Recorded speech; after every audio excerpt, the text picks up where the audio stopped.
Bonjour, nous commençons cette revue du titre avec le journal Wolf Quotidien qui évoque la pénurie de kérosène. Le Sénégal se tire une balle dans le pied. À l'origine, la guerre larvaire entre l'État et les pétroliers. Sophie Gladima, ministre du Pétrole et des Énergies, qui explique que la situation est très tendue. Le Sénégal cherche désespérément un bateau. Le Soleil détaille dans sa une les assurances de l'État. Donc, quant à cette supposée pénurie de kérosène à l'aéroport international Blaise Diagne, le ministre Aïssatou Sophie Gladima assure qu'il n'y a pas de rupture d'approvisionnement, une cargaison attendue ce 22 avril. Busby revient sur une réunion houleuse concernant cette supposée pénurie de kérosène. Ola sur Ola, le ministre du Pétrole et des Énergies, indexe cette société libyenne. Sophie Gladima annonce l'annulation de la notice de SM Kadi et tape sur la table vers le paiement des entreprises dans les prochains jours, explique le journal Busby. Dakar Times, toujours sur une pénurie, cette fois-ci dans le secteur de la pêche, qui manque de carburant. Les pêcheurs n'ont plus de carburant, précise le journal, alerte aussi sur la situation de la société africaine de raffinage, la SAR, à la Sénélec et à Petrosen. Vox Populi nous parle toujours d'énergie, difficultés dans la disponibilité des produits hydrocarbures et dérives. Gladima en sapeuse pompière pour éteindre les tensions sur le kérosène, le carburant et le gaz. La situation est très tendue, mais on n'est pas en rupture d'approvisionnement, rassure la ministre. À partir du 23 avril, il ne devrait plus y avoir de problème de jet A1. La SAR va reprendre ses activités dès le 30 avril prochain. Sud Quotidien revient sur les perturbations dans le secteur de la santé avec une grève de 72 heures des hôpitaux et établissements de santé. Andegesem maintient la cadence, un 5e plan d'action brandi, grève générale du 20 au 22 avril, le dilatoire indexé dans les négociations avec le gouvernement. Toujours par rapport à la santé, les Échos évoquent du nouveau dans l'affaire Astou Sorna. 4 des 6 sages-femmes en prison, les 2 autres sauvées par leur état de grossesse très avancé. Elles feront face au juge le 27 avril prochain. Affaire Astou Sorna, toujours hausse de la température avec aussi cette audition des 4 sages-femmes évoquées par le journal Le Quotidien.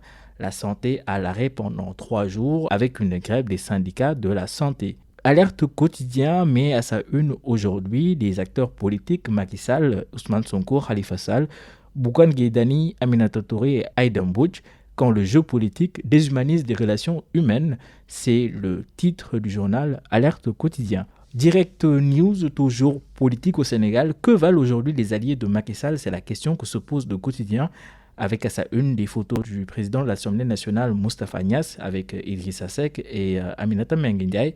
Le candidat Moustapha Niasse a comme Madiabel battu par la liste parallèle du maire Abdoulaye Diatta. Cinglante défaite infligée par le maire Moustapha Diop à Aminata Mbengue Ndiaye qui a ouvertement soutenu Mamour Diallo à Louga. Tous les candidats de Réumi battus à Thiès et Idrissa Seck humiliés jusque dans son bureau de vote. Le vrai journal anticipe sur les prochaines élections législatives prévues le 31 juillet prochain. Pouvoir et opposition, confrontation avant l'heure. Et aussi, toujours par rapport à ces élections législatives, candidat à la députation, Guy Marius Sagna mérite-t-il un fauteuil à l'Assemblée nationale? C'est la question que se pose le quotidien, le vrai journal. Le Témoin aussi nous parle de politique pressentie pour être tête de liste aux législatives à Dakar avec une interrogation. Amadou Ba est-il encore un cheval gagnant? Ce matin, Libération nous revient avec un scandale. Le PCA du COSEC et boss de la SNAT-SA visé par une information judiciaire pour une affaire de présumé détournement de 4,182 milliards de francs CFA. À l'origine, une plainte déposée par Ibrahima Diop, DG du Tiger Denrée Sénégal, contre Mamadou Gueye pour abus de confiance, faux en écriture publique authentique, faux commis dans les documents administratifs et usage des dits faux. SNAT-SA a détourné des fonds versés par TDS devant servir au paiement des droits de douane. La société a déjà été épinglée au moins à 5 reprises par la douane.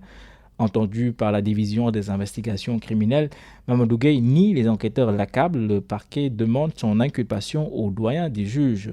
Autre scandale, cette fois-ci c'est avec le journal Réumi Quotidien. Vol portant sur 3 millions, le film de l'agression commandité par la fille d'Aïloun Beider.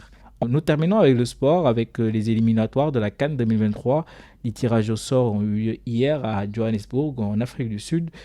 Le Sénégal est dans la même poule que la Mozambique, le Rwanda et le Bénin.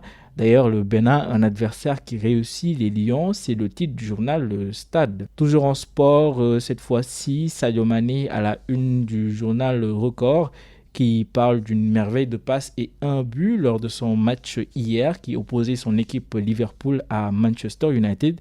Sadio Mané au sommet de son art, Liverpool étrit Manchester United 4 buts à 0. C'était tout pour votre revue des titres.